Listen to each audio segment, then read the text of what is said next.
Okay, so we've done the occlusal reduction. Done the occlusal reduction on 19. And we had a little more clearance at first. See, it's a little bit less than a millimeter right here now. There was a little bit more than that before. Probably what happened was then after we came back and reduced the distal lingual cusp and got some clearance over there, maybe that cusp was hitting a little bit high to begin with. So we reduced it and the whole thing lowered down a little bit. We didn't check the occlusion on the typoneutic carefully ahead of time. Anyway, we're roughly where we need to be.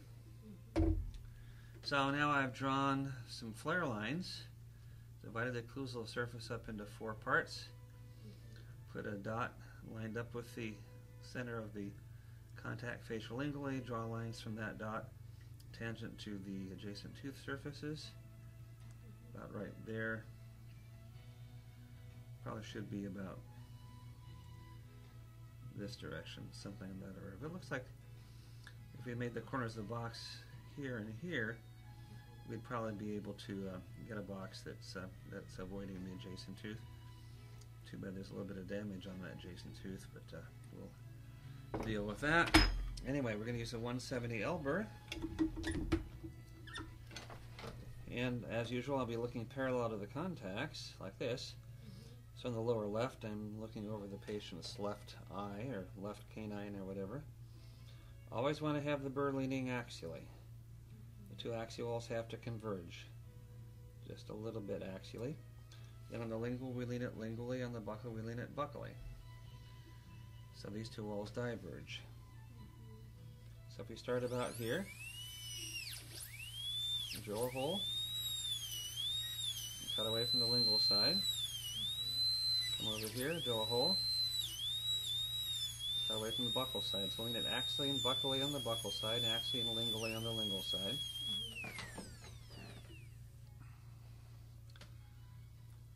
We could probably go a little deeper axially toward the buccal, but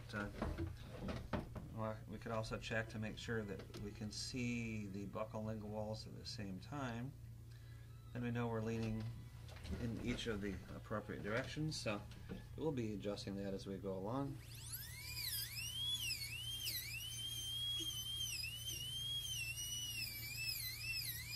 So axially and buccally, axially and lingually. Now I'm going to cut straight out from these corners and start to try to define a square box. So again, lean it axially and lingually.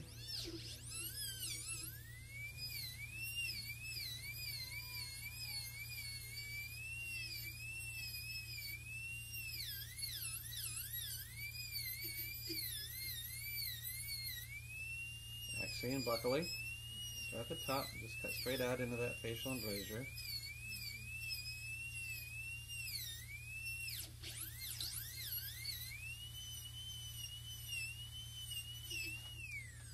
Doing on the facial. Okay, coming along. Let's go out facially a little bit more.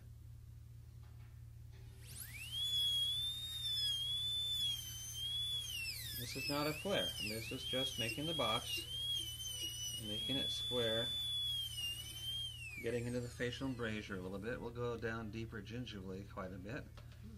Just want to get something square and maybe a little bit of clearance in the facial lingual sides. Okay, so let's cut away this stuff that's in between.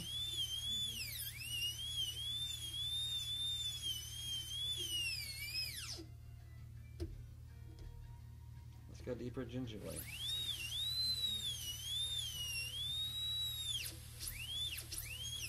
Same way we do for the class 2. Drill holes in corners, cut along the axial wall, smooth the lingual wall all the way to the margin near the adjacent tooth. Same thing on the buccal side. You got to be looking this way so you see how close you are to the adjacent tooth, obviously, right?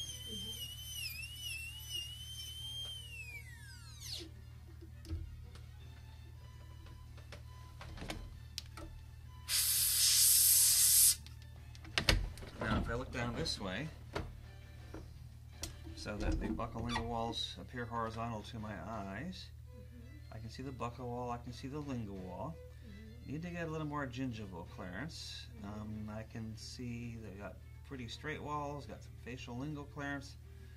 So I should be able to come back eventually and put a flare here, and then a flare over here as well. Okay, so far so good. Let's go deeper gingivally. Remember, keep the burr leaning axially. In the lingual wall, it should be leaning lingually, and the buccal wall, it should be leaning buccally. You can double check that, triple check it.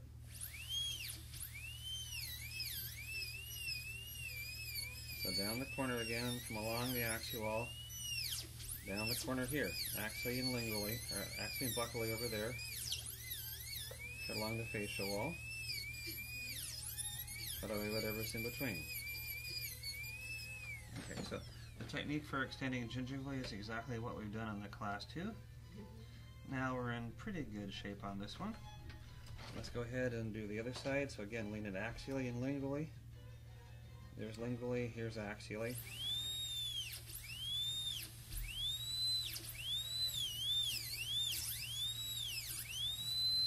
Axially and buccally this corner.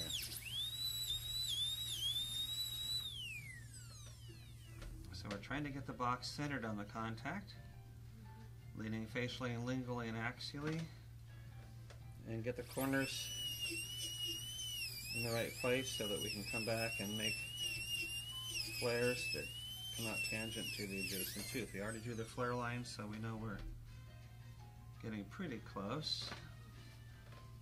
Now I'm going to take this box and I'm going to start in the corner at the top.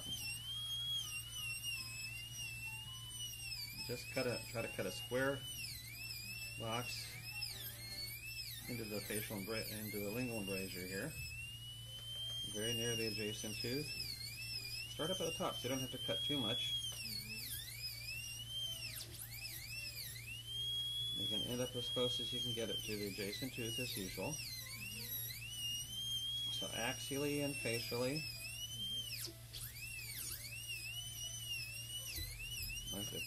Maybe we can just break this whole thing away. There we go. So that was a pretty big bunch of stuff. That whole distal cusp had to be cut away, didn't it? Now I'm going to move this corner out a little bit more facially, so the box is a little bit more square. I can do the same thing on lingual. Then of course we need to go deeper gingivally.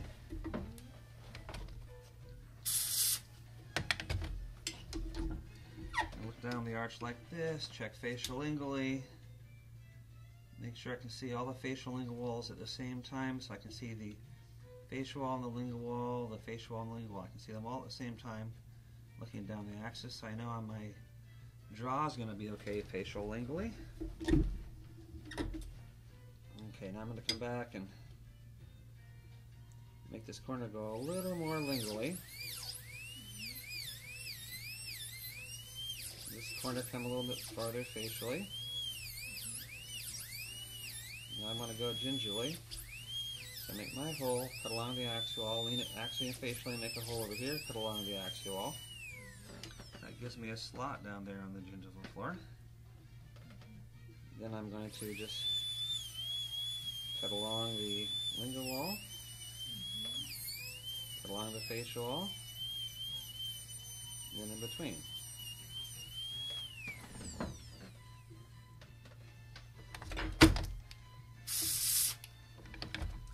Now we want to go gingivally until we get clearance. We also want to go gingivally, enough clearance to place a gingival bevel, which we're going to do. We want to make sure we have enough gingival clearance so we can get an impression, so the impression material comes up through that space. We also want to have enough gingival extension so the height of these walls is about 3 millimeters, facially and lingually. So we're in pretty good shape there. Okay. Now we can also check draw mesial distally. Probably got a little bit more taper on that distal wall than I really need. So we can upright this a little bit. Same lingual taper. Same facial taper, but a little bit less axial taper. So I'm going to find these corners. The nice thing is I can adjust these however I want. And then the flares are going to create the final margins on the facial and the lingual. So I don't care anything at all about these margins here. I just like to get some pretty well-defined corners and some pretty flat walls. And then when I make my flares, I'll be okay.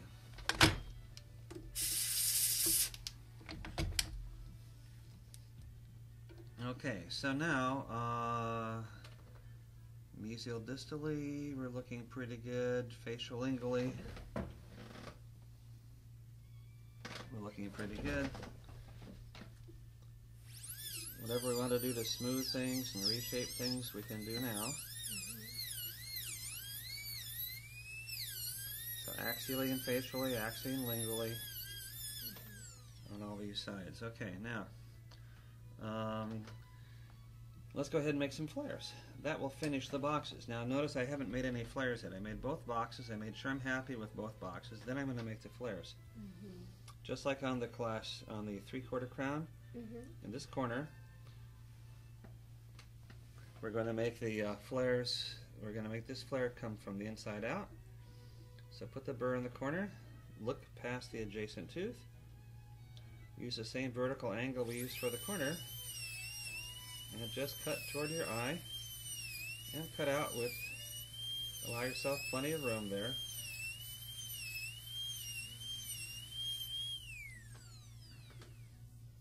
There's our flare.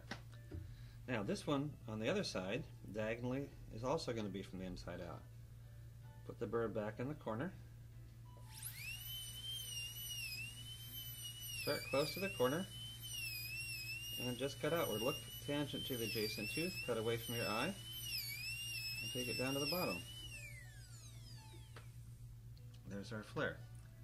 So the flare is tangent to the adjacent tooth here, tangent to the adjacent tooth here. So we've got a corner and a flare, corner and a flare. Not much of a corner, but that's fine. You don't have to leave much corner. We don't have to leave any, really.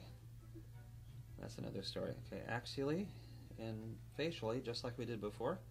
Now I'm looking past the adjacent tooth, so this is just like a 3/4 crown. Start in the facial embrasure at the top. We're going to come down a little bit at a time. And cut from the outside in.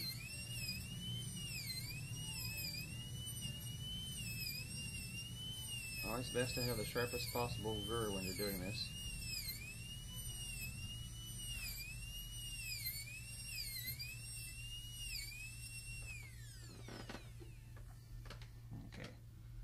There's our flare there, tangent to the adjacent tooth. And then this one on the mesiolingual.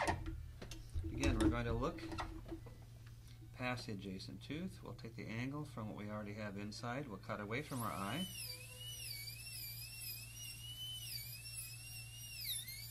Coming down that margin until we get to the bottom. There's the flare there. Okay. So as long as the flares get to the gingival floor on both sides, then we're fine. Okay, now we've got the hard part done. As far as finishing a an onlay, a lot of it's going to be very familiar to you from what we did for the 3/4 crown. For example, the A plane. We might want to come back. Let's just double check. Okay, well, you know, we're approximately correct. Anyway, this margin on the A plane, it'd be nice if we could do what we did on the 3/4 crown and make it straight and horizontal. And of course, we want the plane to be 45 degrees as it comes around the corner, so we're going to adjust that.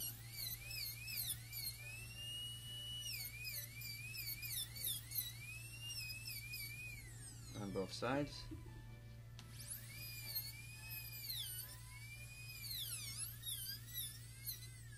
I'm going to make a little modification here just to bring that margin down to that pencil mark. We're just sort of polishing this plane a little bit. Ultimately, the A plane near the margin is going to be the facial bevel. So it'd be nice if we're nice and smooth. haven't really done anything as far as the clearances are concerned, so we're fine.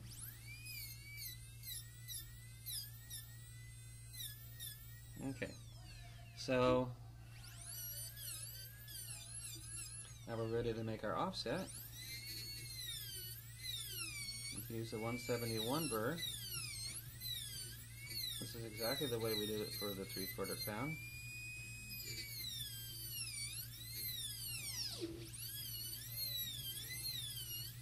Lean the burr toward the cusp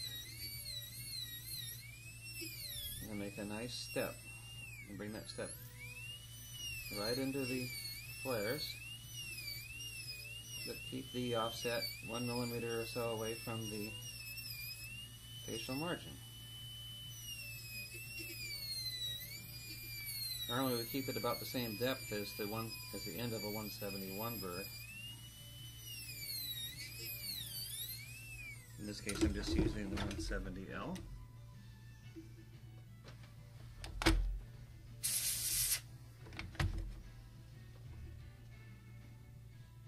Okay, and again we make sure that we round the facial bevel into the flare by putting the burr parallel to the flare and rounding over that corner.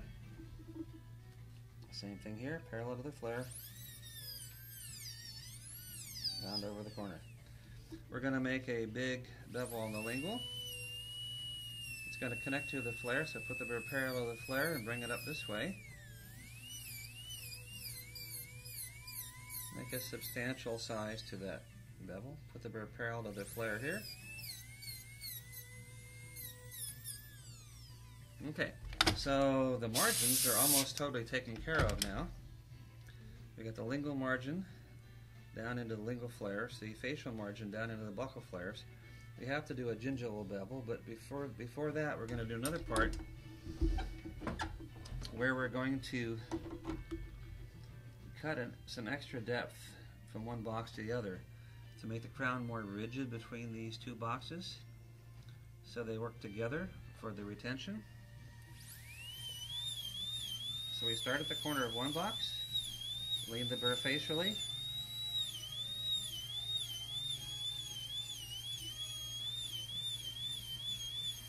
and come into the corner of the other box.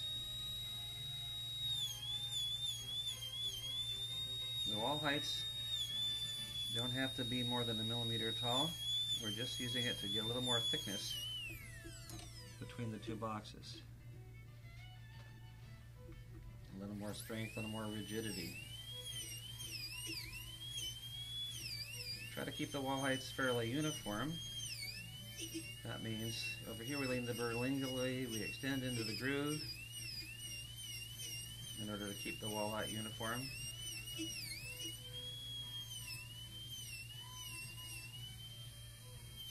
And again, lean it facially on the facial side, lingually on the lingual side.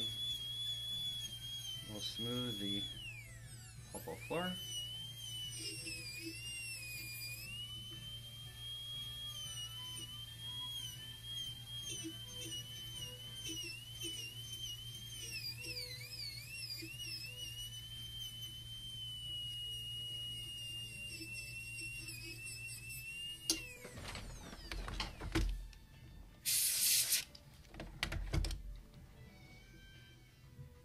Okay, so now we've increased the thickness of the gold between the two boxes.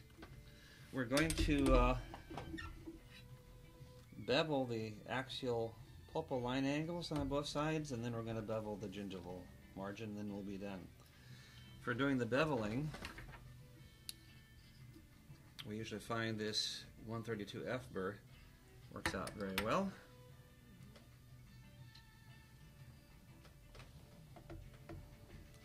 So we can bevel the axial line angle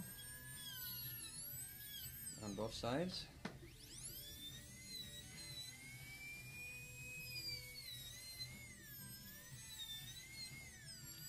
Now we're going to put the burr parallel to the flare, cut gingerly down the flare and away from the flare on one side, parallel to the flare, gingerly down the flare and away from the flare on the other side.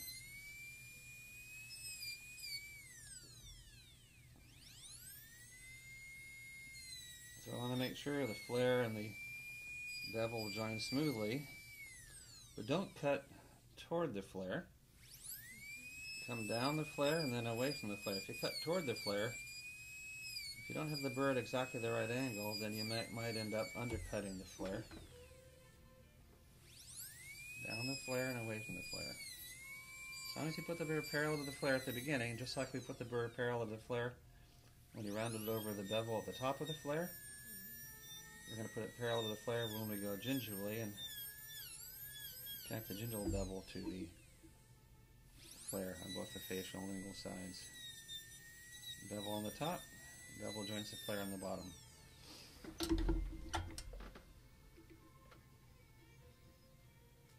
Okay, so now we have continuous margins all the way around. Let's check that out. We have a margin with a bevel along the facial.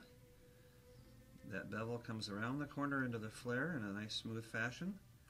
There's a gingival bevel that joins the flare in a smooth flat fashion at the bottom. Same thing over here on the lingual side. Bevel joins the top of the flare on the lingual. Nice bevel with a continuous margin all the way around on the lingual side. And then on the mesiolingual, the bevel makes a smooth connection to the top of the flare. There's a bevel at the bottom of the flare, which joins it smoothly, and the bevel continues over to the buccal surface where the bevel joins the flare at the bottom, and then there's a bevel joining the flare at the top. So everything's continuous as far as the margins. We've strengthened the gold at the facial margin by putting in an offset. We've strengthened the gold between the two boxes and made it much more rigid between the two boxes so they work together by making an isthmus, which leans out facially on the facial side and lingually on the lingual side, so it diverges just the way the boxes do. When you're looking this way, so that the facial lingual walls look horizontal to our eyes, we should see the facial wall, the lingual wall, the facial wall and the lingual wall in both boxes. We should see the facial flare, the lingual flare, and the facial flare and the lingual flare on all boxes. So we can see all those things. When we look this direction, we should be able to see the flares and the axial wall here, and then the flares and the axial wall over here, all at the same time. That means everything draws. Now I probably should lean the burr on the occlusal part, should lean the burr a little bit more away from the axis here and here to get a little more divergence in those two areas, and then I think we'd be in pretty good shape. So that was right over here, but that was a different burr. And then we'll have everything pretty much the way we want it. And again, these boxes are as conservative as we can make them and still work clinically. But we can make boxes much larger than this clinically, and many times we have to, because the boxes are already there when we start our prep in a clinical situation. Okay, now I'm pretty comfortable with that. Okay, now obviously we could have come over here, made the gingival floor a little flatter here and so forth. There's a little bit of a hole there still, but that's something that we can do with a little bit of refinement. Okay.